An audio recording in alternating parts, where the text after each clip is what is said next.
Learning how to follow a recipe is one thing, but once you learn how to play around with spices, you'll never need a cookbook again. A chef can build an entire career on the way they use spice to layer flavors. But since spices get used in such tiny quantities, your spice rack might include some stuff that's been sitting around for months or even years. So, how can you tell if your spices are fresh?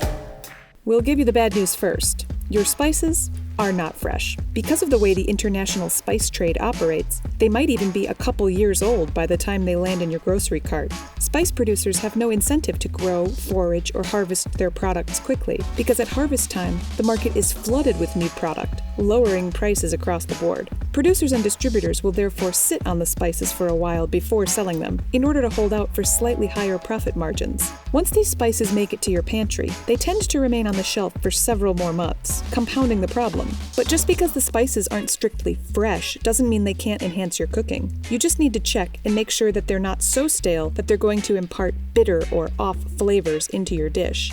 There might be an expiration date on the container, but that only tells you how long it's been packaged, not how long ago the spices were harvested. When shopping for spices, look for the jars with the brightest, most vivid colors. The contents should not look gray or dusty, nor should they appear to have a brittle, powdery texture. Once you're home, open it up and take a sniff. You should be able to smell the spice immediately. If you need to stick your nose right near the surface to detect any odor, those spices are too stale. And if you stick a spoon into a spice jar and find that the interior is a more vivid color than what's visible on the top and the sides, throw it out. That stuff won't do your dinner any favors.